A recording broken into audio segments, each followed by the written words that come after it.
चलिए देखिए, आज हम लोग क्लास 10th का केमिस्ट्री, ठीक है, केमिस्ट्री का पहला चैप्टर पढ़ेंगे। और आपका जो पहला चैप्टर है उसका नाम है रासायनिक अभिक्रिया एवं समीकरण। देखिए, पहले आपको चैप्टर का नाम लिख देते हैं हम लोग, रासायनिक, ठीक है, अभिक्रिया, रासायनिक अभिक्रिया एवं समीकरण। ठीक है, देखिए ये आपका चैप्टर का नाम है, पहला चैप्टर है रासायनिक अभिक्रिया एवं समीकरण। ठीक है, यानी कि जो रासायनिक अभिक्रिया है एवं हमें रासायनिक अभिक्रिया के बारे में पढ़ना है, और साथ ही साथ जो समीकरण है उस समीकरण के बारे में पढ़ना है। ठीक है, चलिए देखिए, इसमें का आपका पहला प्रश्न बनता है कि आखिर रासायनिक अभिक्रिया कहते किसे हैं। ठीक है, लिखेंगे पहला प्रश्न आपका कि रासायनिक अभिक्रिया किसे कहते हैं। हो जाएगा आपका रासायनिक अभिक्रिया, ठीक है, रासायनिक अभिक्रिया किसे कहते हैं। ठीक है, लिखेंगे जब कोई पदार्थ, जब कोई पदार्थ, जब कोई पदार्थ, ठीक है, जब कोई पदार्थ अकेले या, जब कोई पदार्थ अकेले या किसी, अकेले या किसी अन्य, अकेले या किसी अन्य पदार्थों के साथ, अन्य पदार्थों के साथ, अन्य पदार्थों के साथ, ठीक है, अन्य पदार्थों के साथ मिलकर, मिलकर, मिलकर एक या एक से, मिलकर एक या एक से अधिक नए, अधिक, अधिक लिखेंगे, अधिक नए गुण वाले, नए गुण वाले, नए गुण वाले पदार्थों का, पदार्थों का, नए गुण वाले पदार्थों का, पदार्थों का निर्माण करता है, निर्माण करता है, तो उसे, तो उसे क्या कहते हैं हम लोग, रासायनिक अभिक्रिया कहते हैं। तो उसे रासायनिक अभिक्रिया कहते हैं। ठीक है, तो उसे हम लोग रासायनिक अभिक्रिया कहते हैं। जैसे, जैसे H2+O2, ये क्या बनेगा हमारे पास, H2O, यानी कि जल बन जाएगा। देखिए क्या कह रहा है, इसे हम लोग समझेंगे ध्यान से।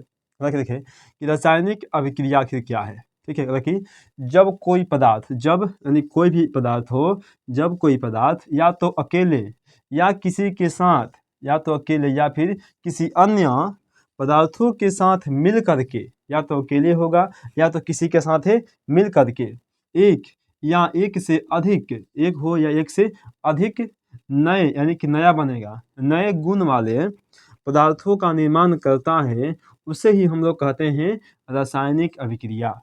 ठीक है, देखिए यानी कि जो पदार्थ बनेगा वह नया गुण वाला पदार्थ बनेगा। जैसे मान लीजिए, देखिए ये रहा हमारे पास, ये रहा हाइड्रोजन, देखिए ये है हाइड्रोजन, लिख देंगे हाइड्रोजन, ये है हाइड्रोजन, ठीक है, और ये आपका क्या है, ऑक्सीजन है। ठीक है, हाइड्रोजन और ऑक्सीजन। देखिए जब ये आपस में मिलेगा, अभिक्रिया होगा, जब हाइड्रोजन और ऑक्सीजन में अभिक्रिया होगा, ये क्या बनेगा, ये बनेगा आपका H2O, यानी कि जल बन जाएगा। ठीक है, देखिए यहाँ पर दो गो पदार्थ मिल गया, एक मिला हाइड्रोजन और एक मिला ऑक्सीजन। जब दो पदार्थ आपस में मिला, एक नया पदार्थ बन गया। ये पदार्थ जो है आपका नया पदार्थ है, नए गुण वाले पदार्थ। ये नया, ये आपका नया गुण वाला पदार्थ बन गया, नया गुण वाला ये आपका पदार्थ बन गया। देखिए, ठीक है, क्योंकि यह जो था पहले हाइड्रोजन था और ऑक्सीजन था, दोनों अलग अलग थे, लेकिन जब ये दोनों आपस में जुटे, यानी कि जब इनके और इनके बीच अभिक्रिया हुआ, तो क्या हुआ कि एक नया पदार्थ बन गया। ठीक है, H2O बन गया, और जो H2O है उसे ही हम लोग कहते हैं जल। ठीक है, आपको समझ में आया होगा। देखिए आगे समझते हैं थोड़ा सा, देखिए इसे थोड़ा सा मिटाते हैं, देखेंगे। देखिए एक होता है, देखिए ये जो दोनों के दोनों है, ये जो दोनों के दोनों है, इन दोनों को हम लोग कहते हैं अभिकारक, इसे कहते हैं अभिकारक। ठीक है, देखिए ये दोनों अभिकारक है और अभिक्रिया होने के बाद जो पदार्थ यहाँ बना हुआ है इसे हम लोग कहते हैं उत्पाद, या तो उत्पाद कहेंगे या तो इसे एक और नाम है इसका, इसे बोलते हैं प्रतिफल। ठीक है, या तो आप उत्पाद कह लीजिए या तो आप प्रतिफल कह लीजिए। ठीक है, देखिए यानी कि ये रासायनिक अभिक्रिया हो रहा है और रासायनिक अभिक्रिया में देखिए ये जो दो पदार्थ भाग ले रहे हैं यह सभी के सभी क्या होंगे, अभिकारक होंगे। और उत्पाद क्या होगा, यानी कि इसके बाद जो पदार्थ बन रहा है इसी पदार्थ को तो हम लोग उत्पाद कहते हैं या फिर प्रतिफल कहते हैं। देखिए ये समझ के आपसे डेफिनेशन पूछेगा कि अभिकारक किसे कहते हैं। देखिए लिख देते हैं, अभिकारक, अभिकारक किसे कहते हैं। ठीक है, तो क्या हो जाएगा, देखिए कि रासायनिक अभिक्रिया में लिखेंगे, रासायनिक अभिक्रिया में, रासायनिक अभिक्रिया में लिखेंगे, ध्यान से देखिए, रासायनिक अभिक्रिया में भाग लेने वाले पदार्थ को, भाग लेने वाले पदार्थ को, भाग लेने वाले पदार्थ को क्या कहते हैं, अभिकारक कहते हैं। भाग लेने वाले पदार्थ को अभिकारक कहते हैं। ठीक है, देखिए यहाँ पर यानी कि ये रासायनिक अभिक्रिया हो रहा है और रासायनिक अभिक्रिया में कौन कौन भाग ले रहा है, यहाँ पर एक हाइड्रोजन भाग ले रहा है और एक ऑक्सीजन भाग ले रहा है। ठीक है, यानी कि हाइड्रोजन और ऑक्सीजन दोनों के दोनों क्या है, तो अभिकारक हैं। ठीक है, वही लिखे हैं कि रासायनिक अभिक्रिया में भाग लेने वाले पदार्थों को क्या कहते हैं कि हम अभिकारक कहते हैं। ठीक है, अब देखिए एक होता है उत्पाद या फिर प्रतिफल। देखिए इसे कैसे लिखेंगे कि प्रतिफल किसे कहते हैं, लिखेंगे प्रतिफल कह लीजिए या फिर आप इसे उत्पाद कह लीजिए। प्रतिफल या फिर उत्पाद किसे कहते हैं, लिखेंगे कि रासायनिक अभिक्रिया में, रासायनिक रासायनिक अभिक्रिया में, रासायनिक अभिक्रिया में सॉरी रासायनिक अभिक्रिया, रासायनिक अभिक्रिया होने के, रासायनिक अभिक्रिया होने के बाद, होने के बाद बनने वाले पदार्थ को, बनने वाले पदार्थ को, बनने वाले पदार्थ को प्रतिफल कहते हैं, प्रतिफल कहते हैं। यहाँ देखिए, ठीक है, ये दोनों के दोनों अभिकारक था, ये इसमें क्या हुआ, इन दोनों में रासायनिक अभिक्रिया हुआ। जैसे इन दोनों में रासायनिक अभिक्रिया हुआ तो क्या हुआ कि रासायनिक अभिक्रिया होने के पदार्थ एक नया पदार्थ बना है और यह जो पदार्थ बना है इसे ही तो हम लोग कहते हैं उत्पाद या फिर प्रतिफल कहते हैं। लिखेंगे रासायनिक अभिक्रिया होने के बाद बनने वाले पदार्थ को क्या कहते हैं कि प्रतिफल कहा जाता है। ये दोनों रासायनिक अभिक्रिया हो रहा है, जैसे रासायनिक अभिक्रिया होगा, रासायनिक अभिक्रिया होने के बाद जो पदार्थ बनेगा उसे ही हम लोग कहेंगे प्रतिफल या फिर उत्पाद कहते हैं। ठीक है, चलिए इतना आप लोग समझ गए होंगे। ठीक है, चलिए इसे मिटाते हैं, अब चलते हैं थोड़ा सा इससे आगे।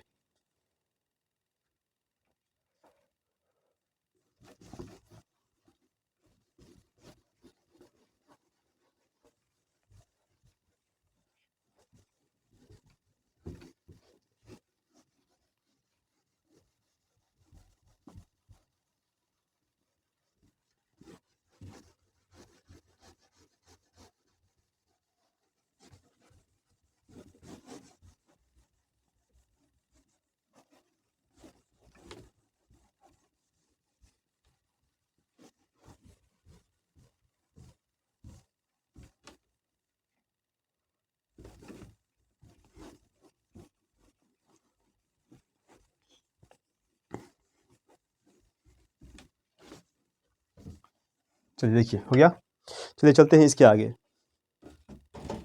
देखिए इसके आगे क्या है आपका, देखिए इसके आगे आपका आता है कि शब्द समीकरण किसे कहते हैं। लिखेंगे कि शब्द समीकरण, शब्द समीकरण किसे कहते हैं।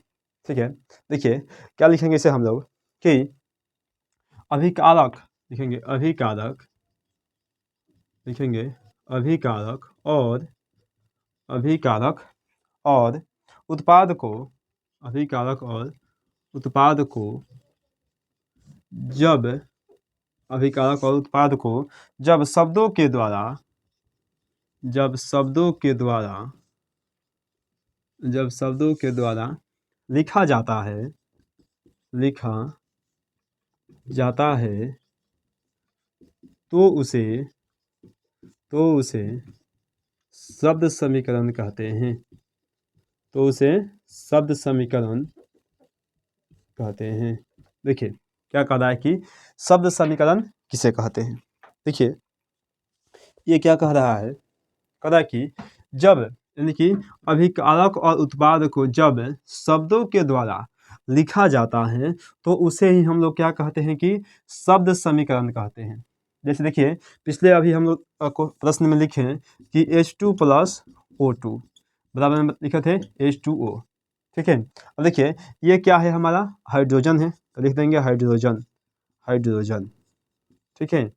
आप प्लस में ये है ऑक्सीजन, लिख देंगे ऑक्सीजन, ऑक्सीजन, और अभिक्रिया का चिन्ह लगा देंगे, और ये है जल। देखिए इसे हम मिटा देते हैं, इसे हम मिटा देते हैं, और देखिए यही जो है, यानी कि इसे हम शब्द के द्वारा लिख दिए तो इसे ही कहा जाता है शब्द समीकरण, ठीक है। यानी कि अभिकारक और उत्पाद को जब हम शब्द के द्वारा लिख देंगे तो उसे ही कहेंगे कि ये जो है शब्द समीकरण है, क्योंकि इसे शब्दों के द्वारा लिखा गया है, इसलिए ये क्या हो गया, शब्द समीकरण है, ठीक है। चलिए आगे चलते हैं। देखिए आपका आगे क्या है, अगला प्रश्न है कि रासायनिक समीकरण किसे कहते हैं। रासायनिक समीकरण, रासायनिक, रासायनिक समीकरण किसे कहते हैं, ठीक है। केमिकल इक्वेशन लिखेंगे, जब सब समीकरण को लिखेंगे, जब, जब शब्द समीकरण को शब्दों की जगह, शब्दों, शब्दों की जगह, थोड़ा सा इसमें इंक डाल देते हैं, रुक जाइए, इतने ही दिखेगा।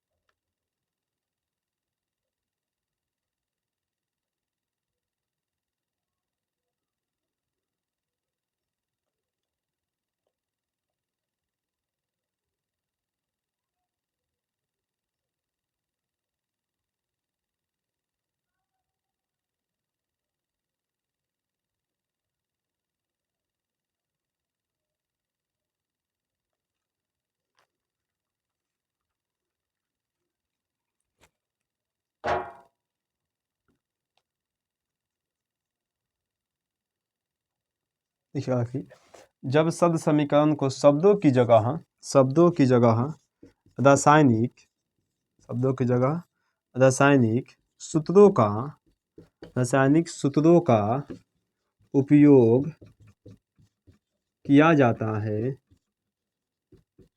किया जाता है तो उसे, तो उसे रासायनिक समीकरण कहते हैं, तो उसे रासायनिक समीकरण कहते हैं।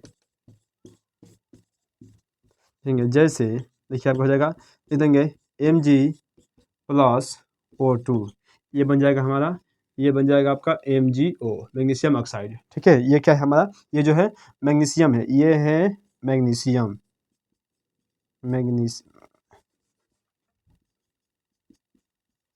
मैग्नीशियम, ठीक है।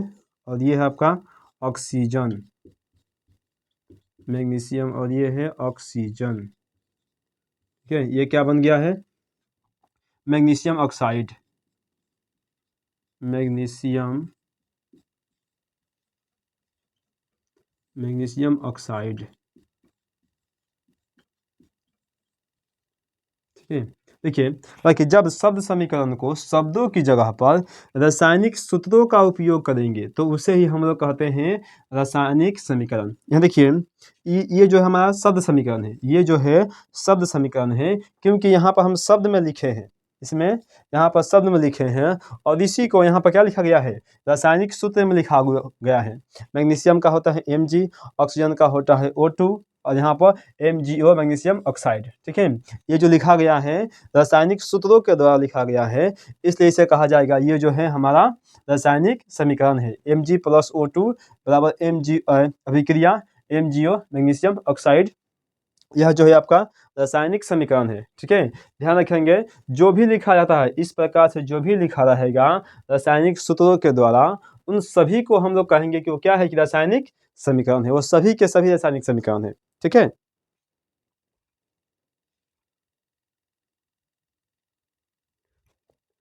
चलिए, ठीक है, यहाँ तक आप लोग समझ गए होंगे।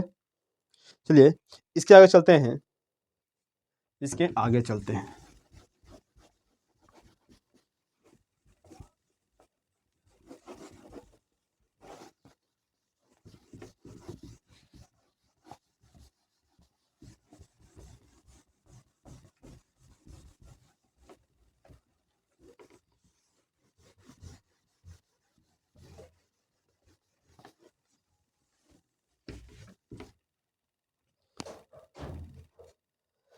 देखिए आगे है कि रासायनिक समीकरण कितने प्रकार का होता है।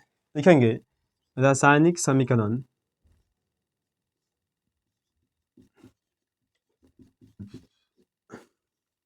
रासायनिक समीकरण कितने प्रकार का होता है।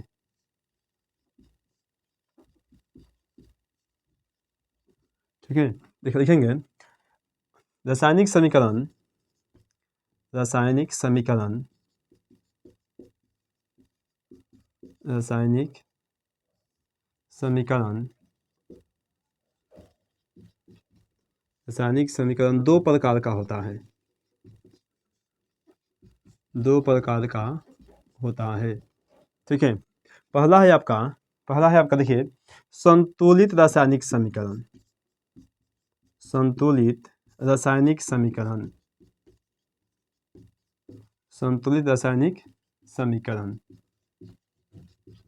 और दूसरा का होता है असंतुलित रासायनिक समीकरण, असंतुलित रासायनिक समीकरण। ठीक है, देखिए जो रासायनिक समीकरण होता है वह दो प्रकार का होता है। ठीक है, एक तो होता है संतुलित रासायनिक समीकरण, और एक होता है आपका असंतुलित रासायनिक समीकरण। ठीक है, लिखेंगे यहाँ पर ये दो प्रकार का, कुल ये जो समीकरण है रासायनिक समीकरण अभी हम लोग जो पढ़ रहे हैं वह पूरा का पूरा होता है दो प्रकार का। पहला होता है संतुलित रासायनिक समीकरण, और दूसरा का होता है असंतुलित रासायनिक समीकरण। ठीक है, देखिए इसे जानेंगे संतुलित और असंतुलित किसे कहते हैं। लिखेंगे पहला कि संतुलित रासायनिक समीकरण किसे कहते हैं। ठीक है, लिखेंगे संतुलित, क्या है कि संतुलित रासायनिक समीकरण, संतुलित रासायनिक समीकरण, समीकरण किसे कहते हैं, किसे कहते हैं। ठीक है, देखिए लिखेंगे वह रासायनिक समीकरण, आंसर क्या हो जाएगा कि वह रासायनिक समीकरण, वह रासायनिक समीकरण, वह रासायनिक समीकरण। ठीक है, रासायनिक समीकरण जिसमें अभिकारक, जिसमें अभिकारक, जिसमें अभिकारक, अभिकारक और उत्पाद, अभिकारक और उत्पाद, अभिकारक और उत्पाद दोनों तरफ, दोनों तरफ, दोनों तरफ प्रत्येक तत्व के, प्रत्येक तत्व के, प्रत्येक तत्व के परमाणुओं की संख्या, परमाणुओं की संख्या बराबर होती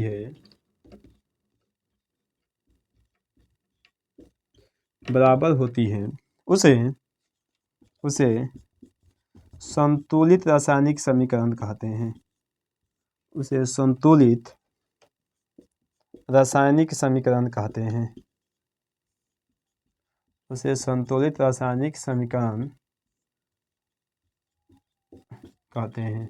ठीक है, लिखेंगे जैसे, लिखते हैं जैसे अब क्या हो जाएगा, देखिए 2H2 प्लस O2 अभिक्रिया 2H2O। ठीक है, देखिए ये क्या लिख दिया सर, थोड़ा सा ये उठपटांग लग रहा है लेकिन आपको, क्योंकि पीछे हम लिखे थे, क्या लिखे थे पीछे में, अभी लिखे थे आपके लिए, अभी पीछे लिखे थे H2 प्लस O2, बताए थे कि H2O होता है, ये हम बताए थे।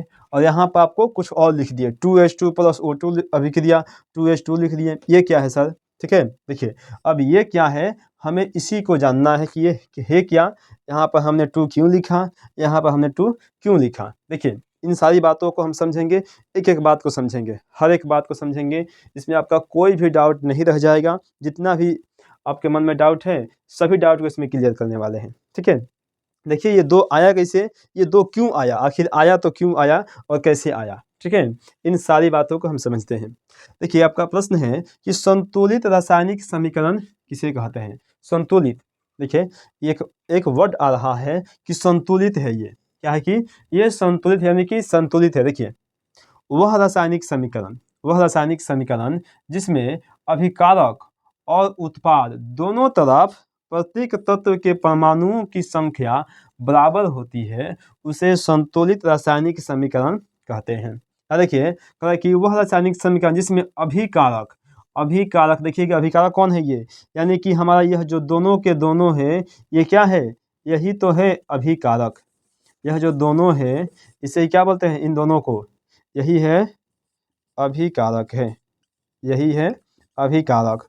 और ये क्या है, ये जो है आपका उत्पाद है, इसे उत्पाद कह लीजिए, या फिर इसका और एक क्या नाम है, एक नाम है प्रतिफल। या तो उत्पाद कह लेंगे या तो प्रतिफल कह लेंगे। देखिएगा कि अभिकारक और उत्पाद, ये रहा उत्पाद। ठीक है, दोनों तरफ प्रत्येक तत्व के परमाणुओं की जो संख्या है वो हमेशा बराबर होगी। अगर बराबर है तभी यह संतुलित है, अगर बराबर नहीं है इसका मतलब यह संतुलित रासायनिक समीकरण नहीं है। ठीक है, बस इसी बात को ध्यान रखना है। देखिए ये बराबर कैसे है समझेंगे, देखेंगे।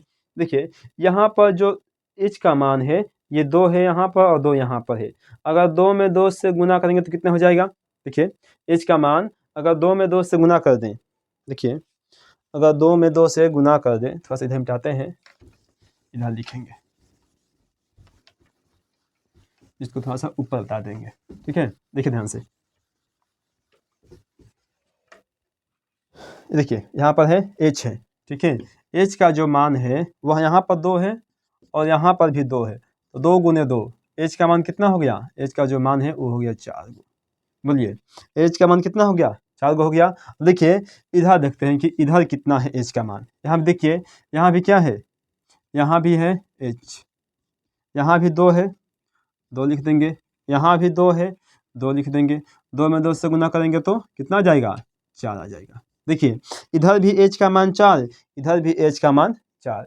इन्हें कह रहा है कि क्या होगा, परमाणुओं की संख्या जो है वह बराबर होगा। देखिए H का मान क्या है कि बराबर है, इधर भी 4 गो है, इधर भी 4 गो है। अब देखते हैं O को, देखिए यहाँ पर O कितना है, 2 है, यानी कि इधर जो O का मान है केवल 2 है, इधर कहीं गुना में नहीं है, इससे गुना नहीं होता है क्योंकि ये प्लस में है। अगर यहाँ पर कोई अंक होता यहाँ पर तो हम इसमें गुना कर देते, लेकिन ये जो अंक है यहाँ पर है, इसमें गुना नहीं होता है। ठीक है, इसमें देखिए, तो इसलिए जो O का मान है वो 2 है। इधर देखते हैं O का मान, यहाँ 1 है। ठीक है, और यहाँ पर 2 है, ये गुना में होता है चूँकि, इसलिए इसमें गुना करेंगे। इधर जो O का मान है वो यहाँ पर 2 है, 2 है, और गुना यहाँ पर 1 है। 2 में 1 से गुना करेंगे तो हो जाएगा 2। अब देखिए यानी कि इधर भी H का जो मान है वो 4 है, इधर भी H का मान है जो 4 है, और इधर भी जो O का मान है 2 है और इधर भी जो O का मान है 2 है। ठीक है, यानी क्या होगा, प्रत्येक तत्व के परमाणुओं की जो संख्या है वह दोनों ओर क्या हो गई, बराबर हो गई।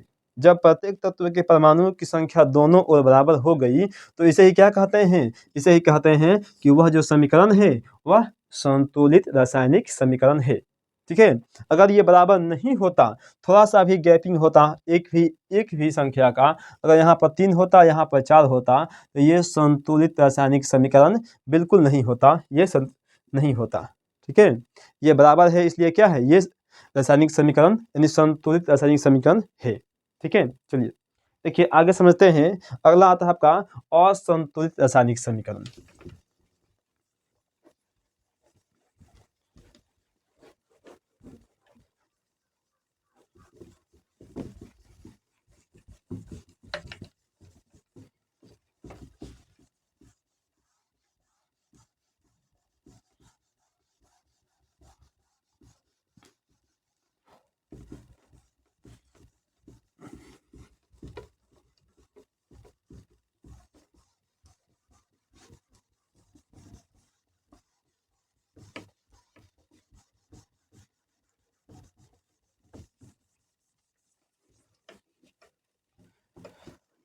देखिए समझते हैं असंतुलित।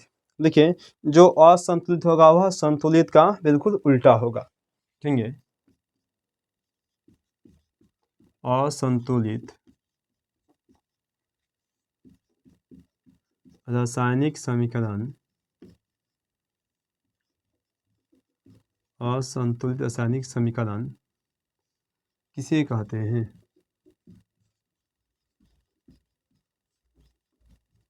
ठीक है, लिखेंगे वह रासायनिक समीकरण, वह रासायनिक समीकरण, वह रासायनिक समीकरण क्या, जिसमें अभिकारक और उत्पाद, जिसमें अभिकारक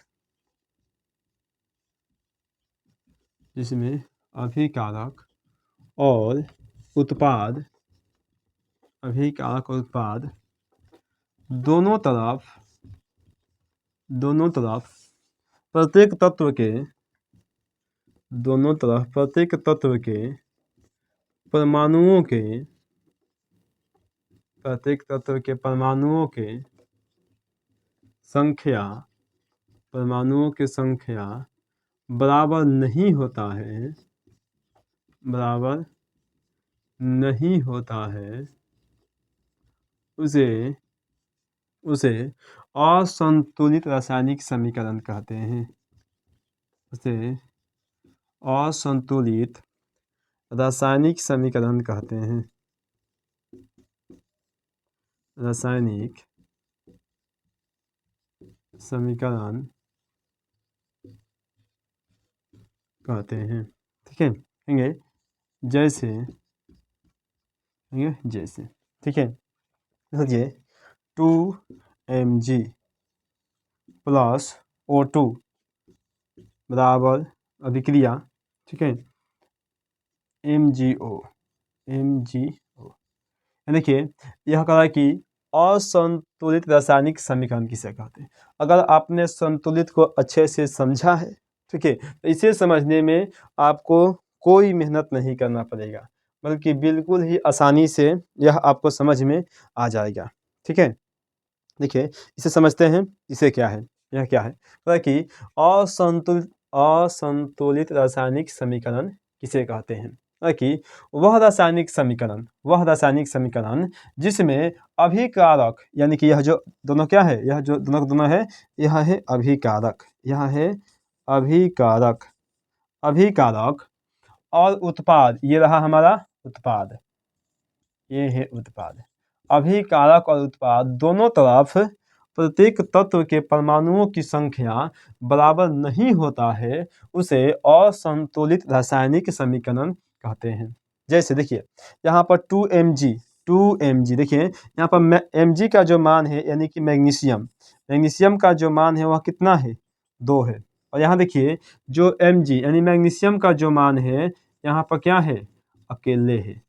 ठीक है, यहाँ पर ये एक गो है, और यहाँ देखिए O का जो मान है, या इधर जो O का मान है वह भी 2 है, और इधर जो O का मान है यह भी क्या है, 1। ठीक है, यानी कि यह जो अभिकारक और उत्पाद है यह दोनों के दोनों बराबर नहीं है। जब ये बराबर नहीं है, यह बराबर अगर नहीं है तो यह क्या है, यह संतुलित नहीं है। यानी कि यह क्या है, यह जो समीकरण है वह है असंतुलित रासायनिक समीकरण। ठीक है, इसे असंतुलित रासायनिक समीकरण कहते हैं। ठीक है, चलिए आप लोगों ने यह समझ लिया होगा अच्छे से। चलते हैं अब थोड़ा सा अगला क्वेश्चन पे। देखिए अगला प्रश्न क्या है आपका,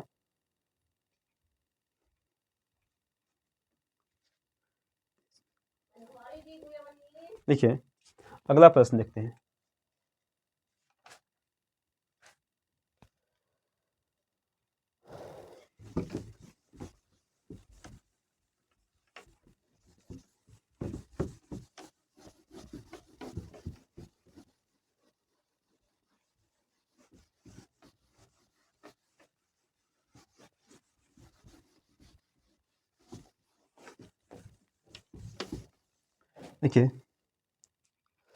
देखिए जो समीकरण असंतुलित होता है, मान लीजिए अभी हम जो लिखे थे, ये लिखे थे 2Mg + O2 अभिक्रिया MgO।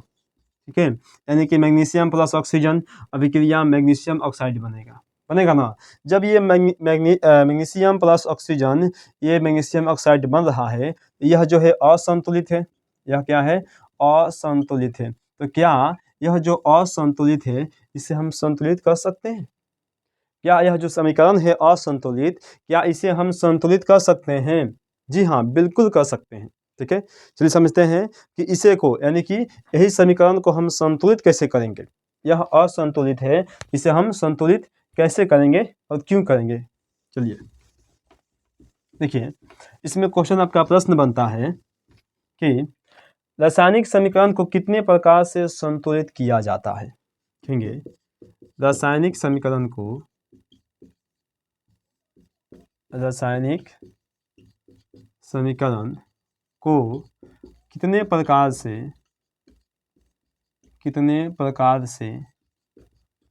कितने प्रकार से संतुलित किया जाता है।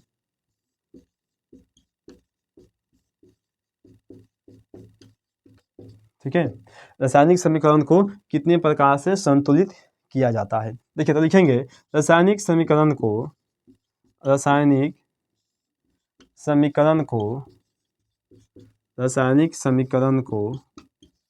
दो प्रकार से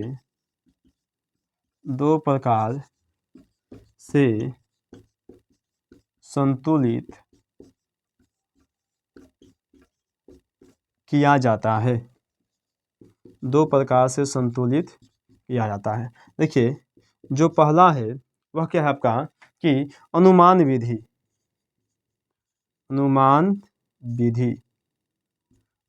विधि या तीर तुक्का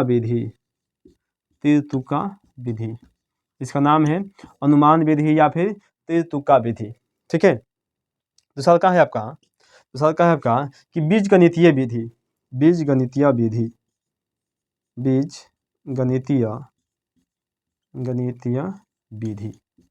ठीक है, देखिए यह दो गो है, यानी कि रासायनिक समीकरण को कितने प्रकार से हम संतुलित कर सकते हैं। तो दो गो तरीका है ऐसा, यानी कि रासायनिक समीकरण को दो प्रकार से संतुलित किया जा सकता है।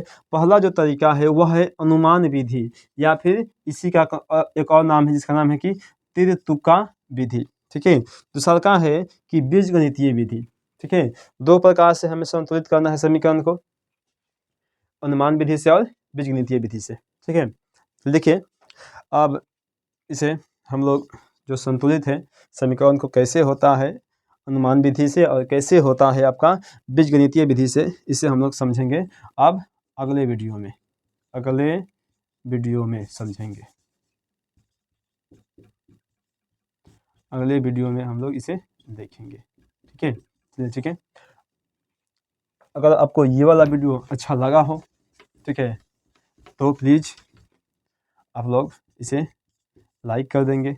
और चैनल पर अगर पहली बार आए हैं हमारे चैनल पर, ठीक है, देखिए यहाँ पर आपको क्लास 10th के लिए यहाँ पर 9th 10th, ठीक है, 11th और 12th, ठीक है, सभी विषय का पढ़ाई होता है यहाँ पर। सभी विषयों का यहाँ पर आपको पढ़ाई होता है, इसलिए आप लोग चैनल को भी सब्सक्राइब कर लेंगे, ठीक है, ताकि आपको हर प्रकार के वीडियो मिलता रहे और आप आसानी से अपने बोर्ड की तैयारी कर सकें, ठीक है।